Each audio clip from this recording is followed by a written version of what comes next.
May tao na kayang magsakripisyo ng kanyang nararamdaman para sa kanyang kaibigan. Pero meron din namang mas pipiliin na makasakit ng iba para lamang sa pansariling kaligayahan.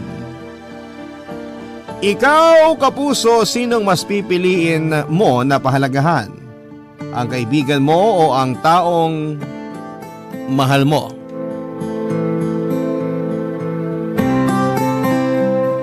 Dear Papa Dudut, itago niyo na lamang po ako sa pangalang Julia, 35 years old at dati akong nagtatrabaho bilang recruitment specialist sa Taguig. Sa Palawan talaga ako noon nakatira, doon ako nag-aral at nakapagtapos ng kolehiyo. Ilang taon din akong nagtrabaho doon at meron akong long-time boyfriend si Gerald. College pa lamang kami nang maging boyfriend ko siya at marami kaming mga naging plano. Hanggang sa mag-decide ako na magtrabaho sa Maynila at kaagad naman akong nakahanap ng trabaho dito. Papadudot kasama sa mga plano namin ni Gerald ang dapat na pagsunod niya sa akin sa Maynila. Ang plano pa nga namin ay dito na kami magsisimulang bumuo ng aming pamilya. Dito na kami bibili ng sarili naming bahay at uuwi na lamang kami sa Palawan para magbakasyon. Naniniwala kasi ako noon na mas maganda ang buhay at trabaho namin dito sa Maynila. Kaya lang isang masamang balita ang nakarating sa akin. Yon ay nang malaman ko ang biglang pagpanaw ng boyfriend kong si Gerald. Nabagsakan daw siya ng mga scaffolding sa building na pinagtatrabahuhan niya na naging dahilan ng kanyang pagpanaw, Papa Dudut.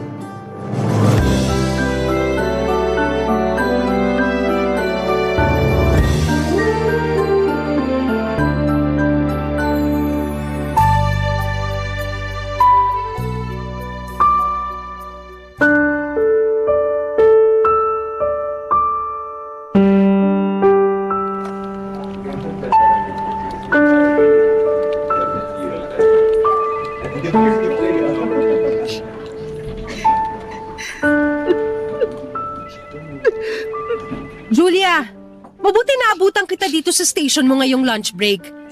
Ano ba naman kasi itong presentation na ginawa mo para sa meeting natin? Binasa mo ba talaga to? Bakit ang daming typo? Tapos hindi malinaw ang nilagay mong explanation sa mga topic na i-discuss dito. Paano to maiintindihan ng client natin sa meeting? Pasensya na po, Ma'am Kat. Anong pasensya? Uulitin mo lahat to kung ayaw mong pare-pareho tayong pumalpak sa meeting. Oh, ayusin mo yan. Opo. Uulitin ko na lang po to. Pasensya na po talaga, Ma'am. Talagang kailangan mong gawin yan. Nasa ba kasi ang utak mo nang ginawa mo yung mga presentation? Diba sinasabi ko sa'yo na pinakaayoko sa lahat yung hindi inaayos ang trabaho? Pati ako nagpeperwisyo? Dapat nandun lang ako sa opisina ko? Pinuntahan pa kita dito sa station mo? Umarap ka nga sa akin. Kanina pa ako dada ng dada dito tapos ikaw... Teka, may iyak ka ba? Hindi po, Ma'am. Anong hindi? Ay namumugto yung mga mata mo. Ano ba nangyari? Wala po, Ma'am. Ayos lang po talaga ako. Pasensya na kung nataasan kita ng boses. Pasensya na rin kung inabala kita ngayong lunch break mo. Pero gusto kong malaman mo na pwede mong sabihin sa akin kung ano man ang gumugulo sa'yo ngayon.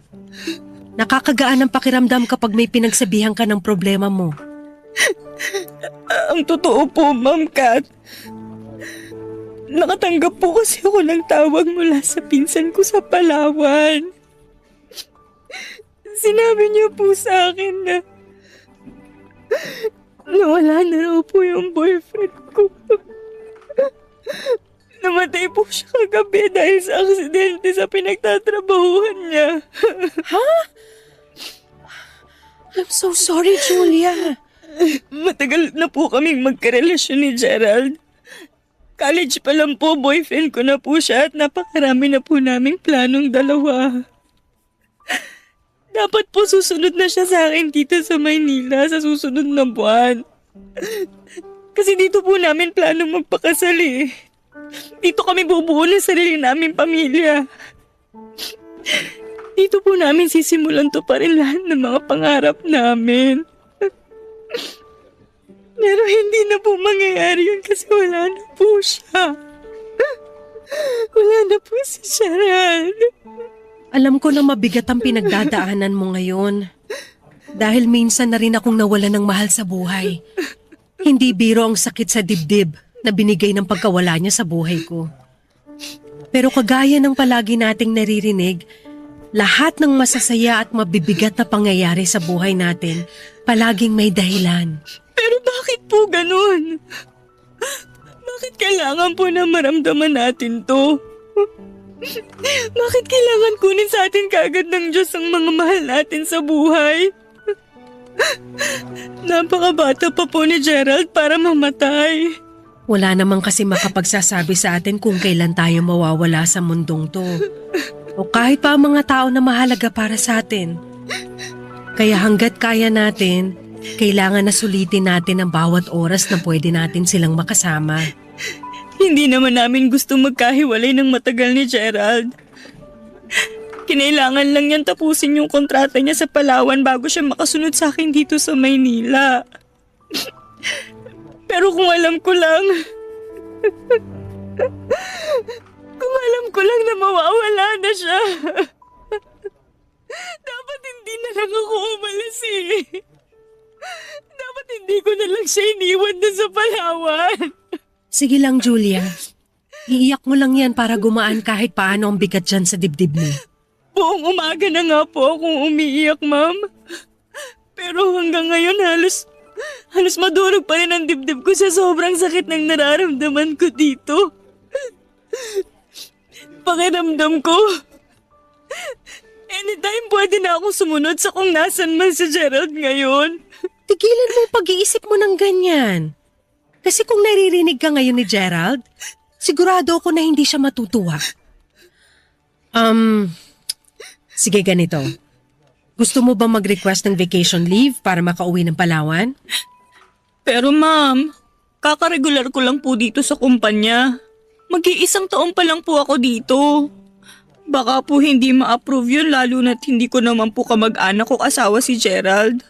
Ako nang bahala doon. Mag-request ka ng vacation leave for 2 weeks, tapos email mo sa akin. Ako na maglalakad para ma-approve yun sa HR. Basta magpakatatag ka lang. Hindi to madali kasi walang madaling paraan para matanggap natin ang pagkawala ng mahal natin. Pero wala tayong ibang choice kung hindi ang maging matatag para sa kanila. Papadudot, masungit at istrikta talaga ang operation manager naming si Kat sa opisina. Galit siya sa mga empleyadong nagkakamali sa trabaho. Dahil para sa kanya siya at ang kumpanya namin ang napiperwisyo. Halos lahat nga kami ay inis sa kanya kasi kapag nagpapasa kami ng mga report o presentation sa kanya, para sa meeting namin ay palagi na lamang negative comment ang ibinibigay niya sa amin. Para bang hindi na siya nakakita ng tama sa ginagawa namin. Ni minsan ay hindi kami nakarinig ng kahit na anong papuri mula sa boss namin. Pero nang araw na makita niya akong umiiyak sa station ko ay parang ibang Kat ang nakausap ko noon, papadudot. Oo, masungit ang bungad niya sa akin at alam ko na sermon talaga ang aabutin ko dapat dahil sa kapalpakan na ginawa ko. Pero sa unang pagkakataon ay nakita ko yung soft side ng personality niya. Sa paraan ng pakikipag-usap at payo niya sa akin. Nagulat pa nga ako noong isuggest niya na mag-vacation leave daw muna ako para makapunta sa burol ng boyfriend ko. Alam ko kasi na naiinis siya kapag may mga absent o naka-vacation leave sa office namin kasi mas tatambakan kami ng trabaho. Kaya naman nakauwi ako ng Palawan noon at nakapunta sa burol hanggang sa libing ni Gerald. At nang bumalik ako sa trabaho mas naging maayos na ang pakikitungo sa akin ni Kath at may mga oras din na sabay kaming nagla-lunch o nagkakape sa break time. Marami rin kaming napagkwentuhan tungkol sa buhay at lumipas pa ang mga linggo at buwan. Nagsimula na kaming maging malapit sa isa't isa Papa Dudut.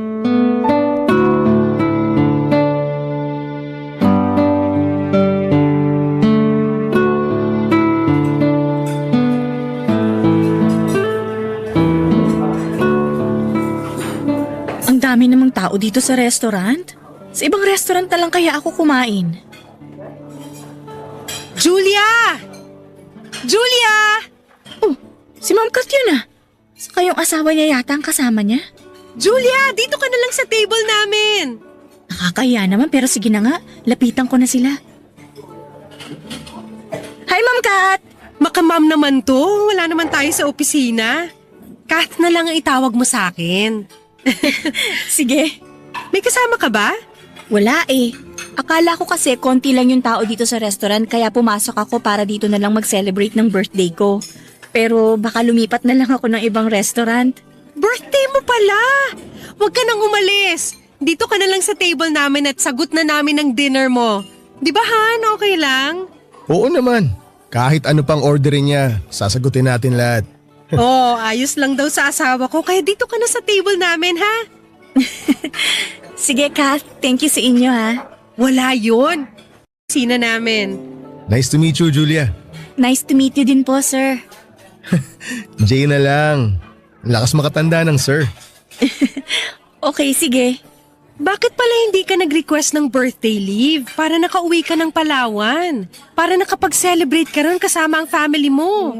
Konti pa lang kasi yung leave credits ko kaya hindi ko muna ginamit. Tsaka mas gusto ko na ma-convert yun sa cash para may dagdag sa sweldo ko pagdating ng December. Malaki rin kasi ang magagastos ko pag umuwi ako ng Palawan. Sa bagay, mas gusto ko rin naman magtrabaho na lang sa opisina kaysa mamasyal kasi dagdag gastos pa yun. Pero masaya rin naman mamasyal, lalo na kapag kasama mo yung taong mahal mo. Siyempre naman Han, tama ka dyan. Naku, yung general manager natin sa opisina tumatawag. Sabado ngayon ah. Bakit tumatawag siya kahit wala tayong pasok sa opisina? Malamang tungkol na naman to sa trabaho. Sasagutin ko lang to, babalik ka agad ako. Julia, pumili ka na ng pagkain dyan sa menu. Han, lalabas lang muna ako ha kasi mahina ang signal dito sa loob ng restaurant. Balik ako agad. Okay. Grabe si Kat, napaka-workaholic. Kahit rest day, nagtatrabaho pa rin. Nako, mas workaholic pa yan sa workaholic. Kulang na nga lang, dalhin na niya yung buong bahay namin sa mismong opisina niyo eh. Ayos ka lang? Oo naman, ayos lang ako. Bakit mo na itanong? Para kasing ang lalim ng buntong hininga mo. Ang lalim ng hugot. Napansin mo pala. Minsan kasi nakakasawa na rin yung ganito eh. Yung magkasama nga kami ng asawa ko pero ayun siya oh. Umalis na naman para sagutin yung tawag na tungkol sa trabaho niya. Palagi na lang siyang ganyan eh. Mas may oras pa siya sa trabaho niya kaysa sa akin na asawa niya. Sorry. Medyo naging seryoso na yata ako sa mga sinasabi ko. May napili ka na ba sa menu na gusto mong kainin? Wala pa pero ito, titingin na ako. Papa Dudut, naalala ko noong makarating ako sa Palawan at makita ko sa unang pagkakataon si Gerald na wala ng buhay sa kanyang kabaong ay halos mahimatay talaga ako sa matinding sakit sa dibdib na nararamdaman ko noon. Hindi kasi ako makapaniwala na wala na yung lalaking pinapangarap kong makasama sa buhay. Ang dami pa kasi naming plano at akala ko ay lahat yon ay magkasama naming matutupad. Pero hindi na pala. Sa 4 na araw na burol ni Gerald ay palagi akong nasa bahay nila. Sa tabi ng kabaong niya, Papa Dudut. Gusto ko na iparamdam sa kanya ang presensya ko at magkasama pa rin kami sa huling sandali ng katawan niya dito sa lupa. Nang mga oras ding yon, madalas akong chinachat at tinatawagan ni Kath para kumustahin. Nagwo-worry daw kasi siya sa akin at sinabi niya rin na kapag kailangan ko ng kausap, palagi raw bukas ang linya niya para matawagan ko siya. Papa Dudut. Barangay Love Stories. Barangay Love Stories. Papa Dudut, alam ko noon na may asawa na si Kath. At yon ang unang pagkakataon na nakilala ko si Jay. Nahihiya rin talaga akong makijoin sa table nila kasi nga ay parang date nilang dalawa yon tapos ay sisingit pa ako. Mabuti na lang talaga at mabait din si Jay na kausap.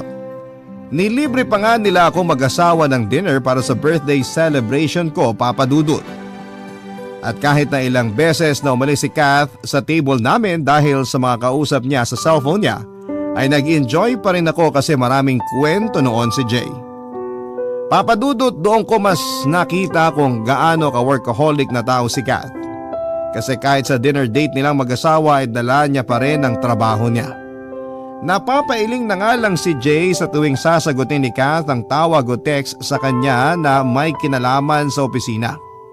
Tapos nakwento rin ni Jay na ganoon daw talaga si Kath mula sa opisina namin, Papa Dudut.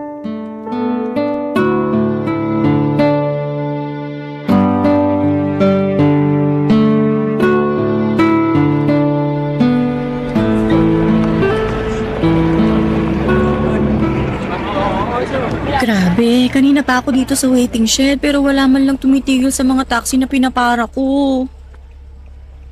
Julia! Oh, Jay! Tiga, sakay ka na. Sabay na kita. Atid na kita sa inyo. Naku, hindi na. Okay lang ako. Thank you. Di ka na. Inatid ka na namin dati ni Kat sa apartment mo. Kaya alam ko na hindi yon out of the way sa bahay namin. Rush hour na ngayon. Mahihirapan ka na makakuha ng taxi. Kaya tara na. Sige na nga.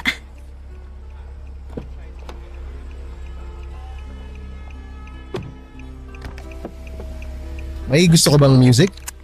Ayos lang kahit wala. Mas gusto ko nga yung tahimik eh. Ah, okay.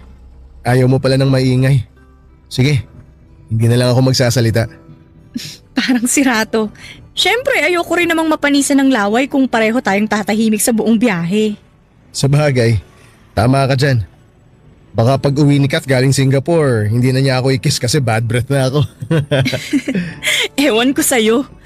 Pero ang galing talaga ni Kat, no? Matalino na, masipag pa sa trabaho. Kaya siya yung palaging pinapadala ng mga client namin sa ibang bansa para mag-train ng supervisor sa bagong account namin dun. Kasi malaki ang tiwala sa kanya ng mga boss namin. At sa sobrang galing nga niya sa trabaho niyo, nakakalimutan niya na may asawa pa siya na nag-i-exist sa buhay niya. Hindi naman ganun yun, Jay. Ginagawa lang naman niya yun para sa future niyong dalawa. Hindi yan ang dahilan niya, Julia, kung bakit siya nagpapakasubsob sa trabaho. Kasi alam ko na ginagawa yun ni Kath para hindi niya maalala yung tungkol sa anak namin. Anak? Oo. Hindi ba naikwento ni Kath na nagkaroon kami ng anak? Hindi. Wala siyang kahit na anong nababanggit tungkol dun. Nagkaroon kami ng anak pero nawala rin siya kagad sa amin. Pinagbuntis siya ni Kath. At 8 months na yung baby sa tiyan niya nung makunan siya. Imagine mo yun? 1 buwan na lang. Maririnig na namin yung iyak ng baby namin pero hindi nangyari. Kasi kinuha agad siya sa amin ng langit. Sobrang na-depress yung asawa ko noon nung malibing yung anak namin. Muntik na nga rin siyang ma-ospital eh. Pero pagkalipas ng ilang buwan, nakita ko na lang na unti-unting bumabalik sa dati si Kath. Bumalik siya sa trabaho, nagtrabaho, hanggang sa ayun. Ginawa niya ng mundo ang pagtatrabaho. At ginawa niya yun para makamove on sa pagkawala ng anak niyo? Oo, ganun na nga. Nakakalungkot lang kasi dapat dalawa kaming sabay na nagmo-move on eh. Dapat nagtutulungan kami na makausad. Kaya lang, nagkaroon siya ng sarili niyang paraan para makapag-move on siya.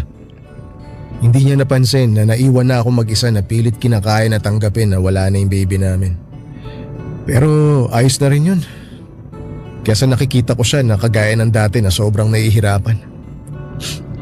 Sorry, napakwento ka patuloy ng tungkol sa anak niyo. Okay lang. Kasi alam ko naman na kailangan kong gawin to eh. Gusto ko nga mag-thank you sa'yo eh. Mag-thank you sa akin? Para saan? Sa pakikinig mo sa akin. Ang tagal ko na rin kasing gustong pag-usapan ng tungkol sa bagay na to pero syempre, hindi pwedeng sikat ang kausapin ko. Kasi nga, ayokong bumalik siya sa dating siya na hindi makabangon mula sa pagkakalubog niya sa matinding kalungkutan. Ang tagal kong sinolo tong kirot na to sa dibdib ko. Pero ngayon na nakausap na kita, kahit paano, gumaan ang lahat. Kaya, salamat talaga. Salamat sa pakikinig mo sa akin, Julia. Papa Dudut, ramdam ko ang lungkot sa tono ng boses ni Jay habang nagkukwento siya ng tungkol sa relasyon nilang mag-asawa. Naramdaman ko na naging kampante na rin siya noon sa akin, kaya naman nakwento niya na matagal na rin siyang may tampo kay Kath. Hindi niya raw maramdaman ang presensya nito bilang asawa. Yun pala yung binanggit ni Kath noon na nawala na mahal niya sa buhay. Akala ko'y kamag-anak niya lamang pero anak pala niya mismo, anak nila ng asawa niya. Papadudod, sinabi ni Jane na naiintindihan niya naman na nasaktan si Kath ng sobra sa pagkawala ng baby nila. At pakiramdam niya sa trabaho binuhos ni Kath ang oras para hindi maalala ang masakit na pangyayaring yon. Kaya nga lang, papadudot, kasabay noon ay parang nakalimutan na rin daw ni Kath na may Jay pang nag-i-exist sa buhay nito. Na pareho silang mag-asawa na nawala ng anak. Pero naiwan siyang nakabitin pa rin sa ere dahil hirap sa pagtanggap na wala na ang anak nila. Hindi niya lang pinapakita kay Kath para hindi ito maapektuhan. Ramdam ko na medyo naluluha na siya noon habang nagsasalita, papadudot. Kaya naman niyaya ko na rin siyang magkape nang may makita kong coffee shop na madadaanan namin. Yon ang simula ng pagiging magkaibigan namin ni Jay, papadudot. May mga oras na tinatawagan niya ako kapag weekend para itanong kung gusto ko raw ba na kumain sa labas o magkape. Nainip raw kasi siya sa bahay, tapos naka-rest day overtime pa si Kath, kaya wala raw siyang kasama. Alam ko na hindi magandang tingnan na nagkakasama kaming dalawa nang wala si Kath, pero hindi ko siya matanggihan. Hanggang sa nauwi na nga sa bawal na pag-iibigan ang nasimula naming pagkakaibigan ni Jay, papadudot.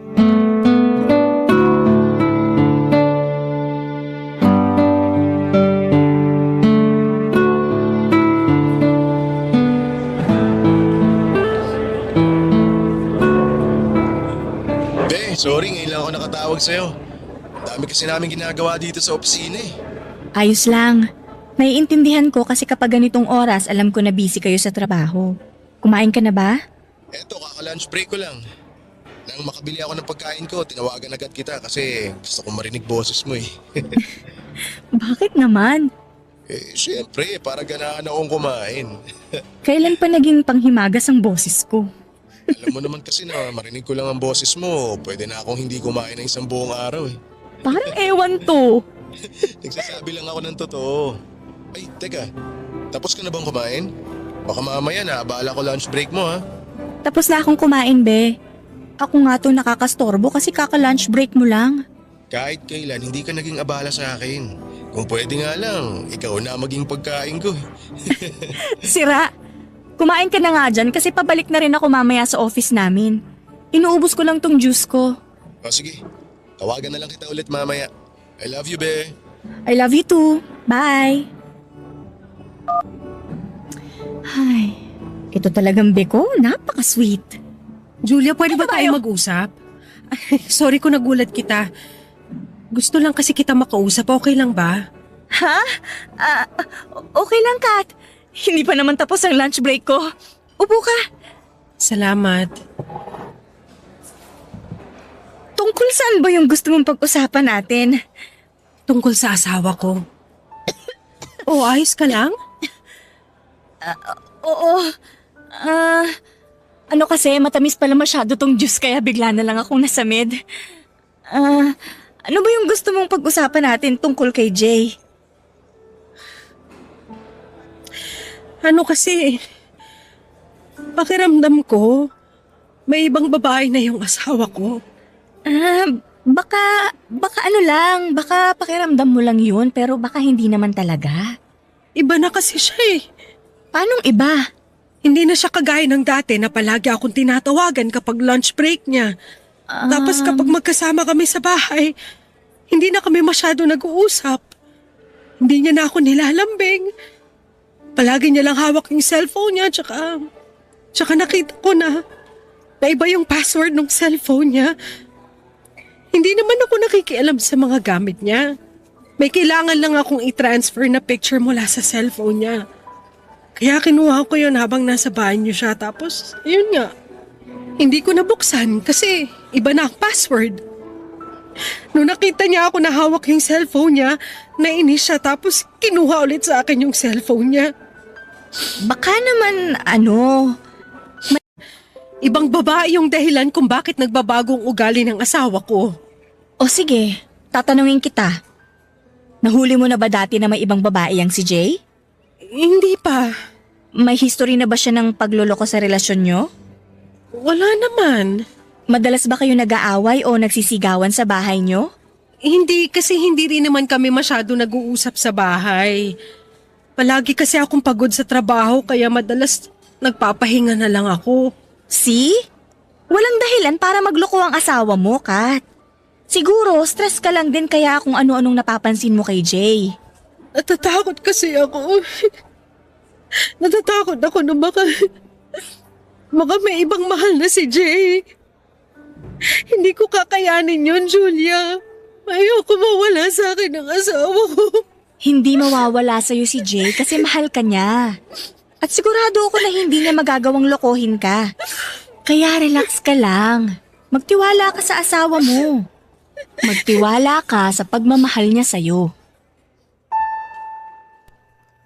Papa Dudut, hindi ko kailanman naisip na pwede kong maging boyfriend si Jay at aaminin ko na attracted ako sa kanya noong unang beses pa lamang na nakilala ko siya. Kasi kahit halos 5 taon ang tanda niya sa akin, yung tipo talaga ng itsura niya ang type ko sa isang lalaki. Matangkad, maputi, maskulado at matangos ang ilong. Bonus pa na mabait siya at mapagmahal siyang asawa kay Kath. Kaya kapag niyayaya niya akong magkape na kaming dalawa lamang ay hindi ko siya matanggihan kasi nag-e-enjoy ako na kausap siya, Papa Dudut. Akala ko pa nga noong una ay naaawa lamang ako sa kanya sa sitwasyon niya bilang asawa ng boss ko, Papa Dudut. Kasi hindi niya deserve ang hindi bigyan ng oras ng babaeng mahal niya. Kaya hindi nagtagal ay unti-unti kong naramdaman na yung awa na yon ay nauwi na sa pagmamahal. Pero maniwala sana kayo na pilit kong pinigilan ang pagmamahal na yon. Dahil ayokong makagawa ng pagkakamali, Papa Dudut, at ayokong masakta ng boss ko na kaibigan ko na rin. Pero sadyang mahirap kalabanin ang sinisigaw ng puso. Lalo na kapag tinamaan ito sa maling tao, Papa Dudut. Barangay Love Stories. Barangay Love Stories.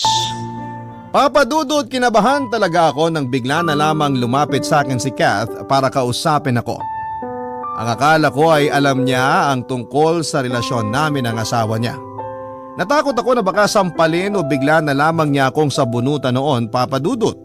Baka bigla na lamang niyang gawin ang mga bagay na nakakahiya tulad ng pag-iiskandalo sa pinagtatrabahuhan namin. Pero hindi pala dahil iba ang pakay niya. Gusto niya lamang pala akong makausap tungkol sa mga kakaibang napapansin niya sa asawa niyang si Jay. Hindi rin talaga ako makatingin ng diretsyo noon sa mga mata ni Kath, Papa Dudut.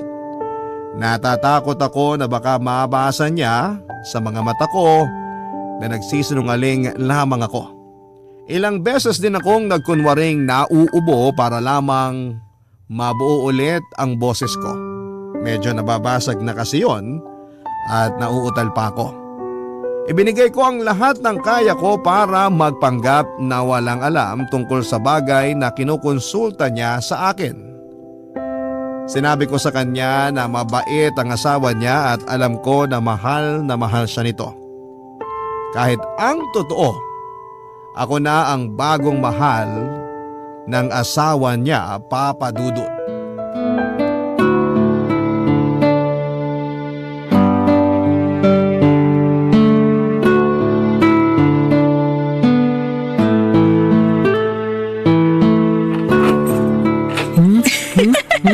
Be, wag mo naman ako halikan dyan sa bato ko. makapasok tong susi dito sa doorknob. Ano ba? Nanggigigil na kasi ako sa'yo eh. Sandali lang. Mas lalo tayong hindi makakapasok ng kwarto kapag hindi ko nabuksan tong pinto. Ayan, bukas na.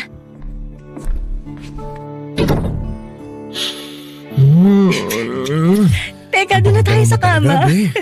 Baka mamaya pareho pa tayong gumulong dito sa sahig eh. Eh di sige, bubuhatin na lang kita. Ano ba yan, be? Nagulat naman ako sa pagbuhat mo sa akin. Gusto ko lang buhatin ang reyna ng buhay ko.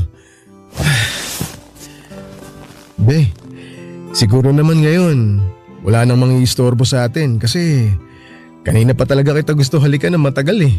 Kaninang-kanina pa, nasa labas pa lang tayo ng kwarto natin. Kahit gaano pa katagal, be. Yan ang gusto ko sa'yo, Be. Ang bilis mo kausap eh. Pakis nga. Teka, cellphone ko nagre-ring. Kukunin ko lang sa bulsa ng short ko. Mamaya na, Be. Pero baka kasi importante yung tawag na yun. Saglit lang, mabilis lang to. Si Kat tumatawag. Huwag ka maingay, be. Sasagutin ko lang, ha? Sige. Hello, Kat? Hi, Julia. Kumusta? Ayos naman. Bakit ka napatawag? Alam ko na pangalawang araw mo pa lang sa 1-week vacation leave mo. Pero gusto lang kitang kumustahin. Wala kasi ako makausap dito sa office ngayong lunch break kaya tinawagan kita. Sana hindi ako nakakaistorbo. Hindi ka nakakastorbo. Okay lang. Wala pa rin naman ako masyadong ganap dito sa beach. Nakahiga lang ako tsaka nagsiselfone sa kwarto.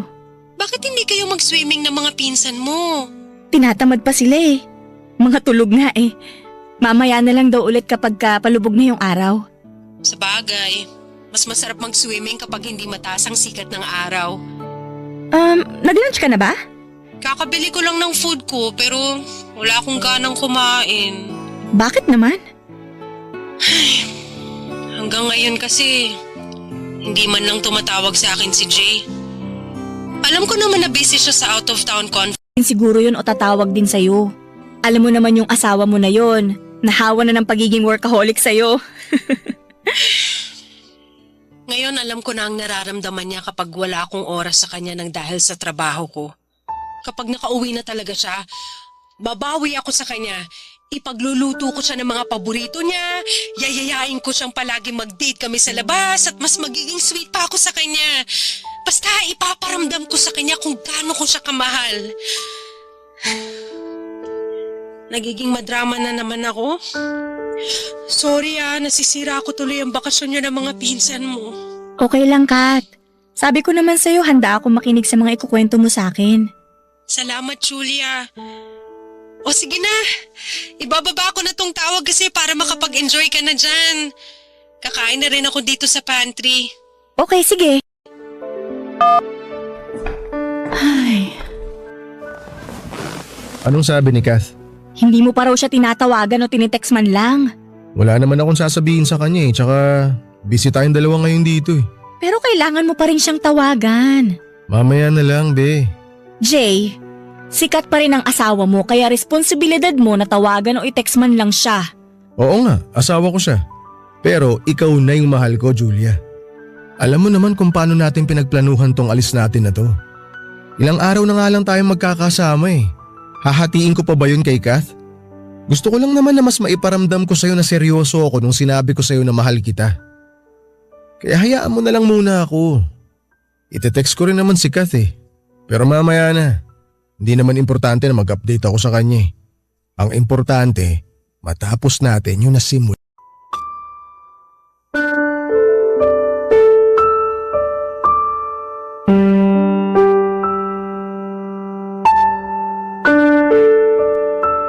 Papa Dudut, umabot na noon ng halos ilang buwan ang relasyon namin ni Jay.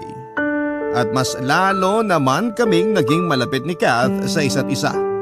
Komportable siya na sinasama nila ako minsan ni Jay sa mga date nila lalo na at alam niya na mag-isa lamang ako sa Maynila.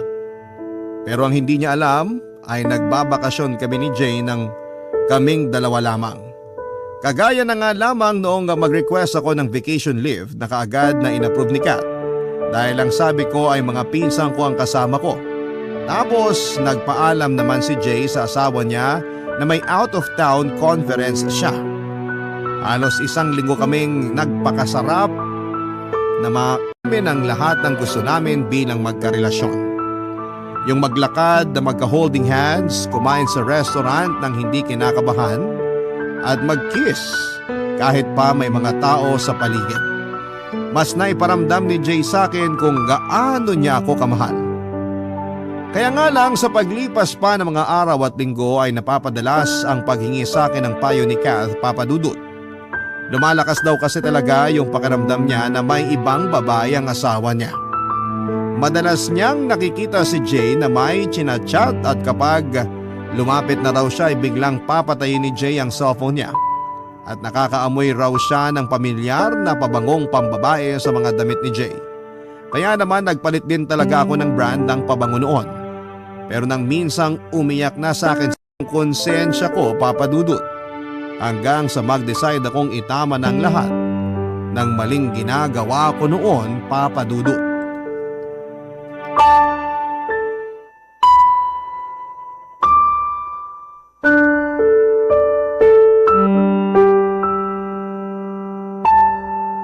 Jay, Anong wala, Julia? Hindi ko maintindihan. Ano bang nangyayari sa'yo? hindi pa ba malinaw ang lahat?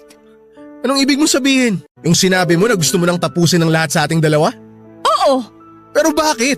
Anong bakit? Kailangan ko ba talagang i-explain kung bakit? Siyempre, kailangan mo i-explain sa akin. Hindi naman kasi pwedeng sabihin mo na lang na break na tayo sa text lang eh. Na walang kahit na anong dahilan. Okay, fine. Gusto mo ng dahilan? Sige. May asawa ka, kasal ka, at boss ko lang naman ang asawa mo. O ngayon, sapat na bang dahilan yon o kulang pa? Mahal kita, Julia. Umalis ka na. Hindi ako aalis. Di mo ba ako narinig? Mahal kita. Hindi pa ba sapat na dahilan yon para ipagpatuloy natin yung relasyon nating dalawa? Jay, hindi mo ba talaga naiintindihan?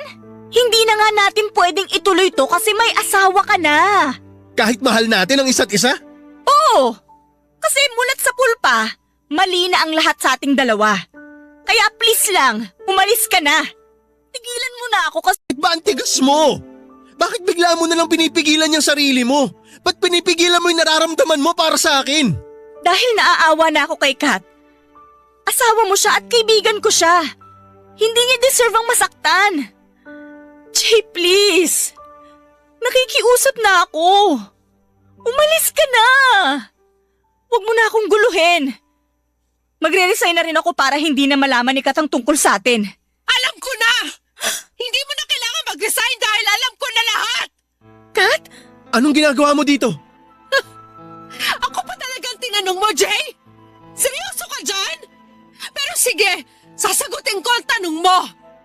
May GPS lang naman ang kotse mo kaya na-locate ko kung nasan ka. Ako naman ang magtatanong. Anong ginagawa mo rito sa bahay ng recruitment specialist ko, Jay? Kat, sandali. Hayaan mo muna ako magpaliwanag. Huwag napakasama ng ugali mo! Pinagkatiwalaan kita! Sa'yo ko lang sinabi ang lahat ng tungkol sa nararamdaman ko sa pagluloko ng asawa ko tapos ikaw lang pala ang kabit niya? Kaya pala pamilya ng amoy ng pabango sa damit niya? Dahil pabango mo pala yung amoy na kumakapit sa damit niya? Tinuring kitang kaibigan at parang kapatid ko tapos ano? Tatraidorin mo lang pala ako? Ang kapal talaga ng mukha mo! Huwag mong sisihin si Julia. Wala siyang kasalanan dito. At sinong dapat sisihin ko sa panloloko niyo sa akin? Sino may kasalanan? Ako? Oo! Ikaw talaga ang may kasalanan. Kasi kung hindi mo nilunod yung sarili mo sa lungkot at sa trabaho mo dahil sa pagkawala ng anak natin, sa tingin mo magloloko ako? Ha? Maghahanap ako ng pagmamahal sa ibang babae? Hindi, Kath. Hindi mangyayari to kung hindi dahil sa'yo. Wow! Grabe ka, Jay! Isa ka rin na sobrang kapal ng mukha! Kung may problema ka na pala sa akin, bakit hindi mo man lang ako kinausap? Bakit hindi mo sinabi ang mga issue mo sa akin at sa relasyon nating dalawa? Ibigan pa na tinuring ko ng kapatid ko! Kat, I'm sorry. Sorry? Sorry lang? Ha? Sa tingin mo ba maayos pa ng sorry na yan ang perwisyong binigay mo sa buhay ko? O ano? Ha? Masaya ka na ngayon? Masaya ka na nakasira ka ng relasyon? Na naagaw mo na sa akin ang asawa ko? Julia! Ano ba naging kasalanan ko sa'yo? Naging mabuti naman akong kaibigan. Bakit kailangan mo ako suklian ng ganito? Bakit yung asawa ko pa? Bakit si Jay ba? Maniwala ka sa akin. Hindi ko naman sinasadya lahat ng to. Hindi ko lang talaga... Hindi sinasadya, pero may ilang buwan ka para sabihin sa akin na tungkol sa relasyon yung dalawa. Pero hindi mo ginawa! Hindi mo ginawa kasi masama ka! Plastic ka at wala kang kwentang kaibigan! Kaya magsama kayo na manloloko ka sa... Papa Dudut, hindi talaga madali para sa akin ang ginawa kong pakikipaghiwalay kay Jay, pero naawa na talaga ako noon kay Kath. Lalo na at ako ang sinasabihan niya ng mga problema niya tungkol sa asawa niya. Umiiyak siya nang sabihin niyang nagsisisi na siyang pinabayaan niya ang relasyon nilang dalawa. Nasaktan lamang daw siya sa pagkawala ng anak nila, kaya naman sinubsob niya ang sarili niya sa pagtatrabaho. Pero hindi niya raw gusto na mawala ng oras sa asawa niya at hindi niya gustong mawala ang asawa niya sa kanya.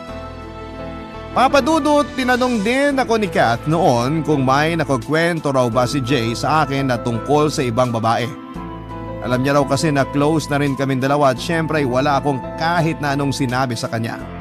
Nagpayo lang ako na baka mali lang ang hinala na ibinibigay niya kay Jay at sinabi ko na naniniwala akong maaayos pa nila ang relasyon nilang dalawa.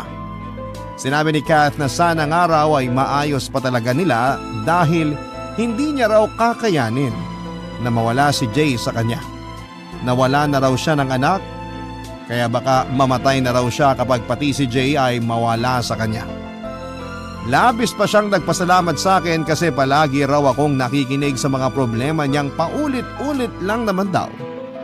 Sinabi niya rin na napakaswerte niya na nakilala niya ako dahil tinuring niya raw ako na parang tunay niyang kapatid. Doon ako tuluyang nilamon ang konsensya ko, Papa Dudut, kasi trinaydor ko hindi lamang ang boss ko, kung hindi ang tao na tinuturing ko na parang parte na ng buhay niya. Kaya naman kahit mahirap ay sinimulan ko nang iwasan si Jay, Papa Dudut. Umiyak ako sa apartment kapag hindi ko sinasagot ang tawag niya. Kapag nagsisinungaling ako na may lakad ako sa tuwing aayain niya ako na mag-date kami. At kapag pinaparamdam ko sa kanya na ayoko na. Hanggang sa mag-send ako ng isang text message sa kanya kung saan ay tinatapos ko na ang relasyon naming dalawa. Ayoko na kasi siyang makausap o makita pa, Papa Dudut. Kasi baka bumigay lamang ako at makipagbalikan pa sa kanya. Siguro right timing na rin yung pagdating ni Kath noon at yung nalaman niya na ang babaeng umaagaw sa atensyon at pagmamahal ng asawa niya ay ako.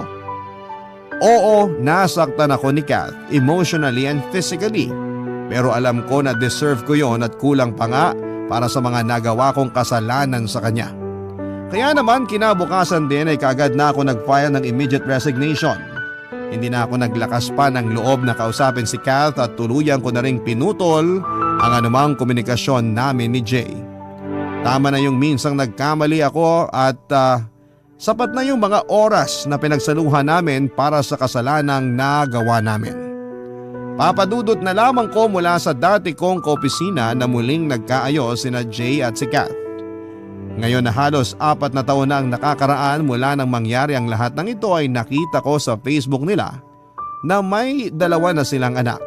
Nakakatuwa lang na naging maayos pa rin ang relasyon nila sa bandang huli. Naka-move on na rin ako at totoong masaya ako para sa kanila. Minsan kasi ang paraan para mas mabilis kang makapag-move on ay yung tanggapin ang lahat ng pagkakamali mo.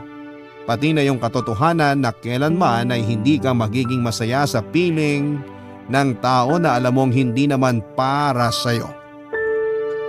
Salamat po, Papa Dudut, kung sakali man na mabasa po ninyo ang sulat ko. Ang inyo pong forever kapuso at kabarangay, Julia. Barangay Love Stories.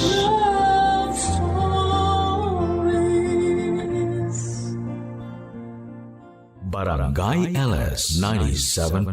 97.1. Number 1. Forever! Kabarangay, i-share mo ang iyong barangay love stories. Sabay-sabay nating pakinggan ang iyong kwento ng pag-ibig, buhay at pag-asa. Ipadala lang sa barangaylovestories@yahoo.com.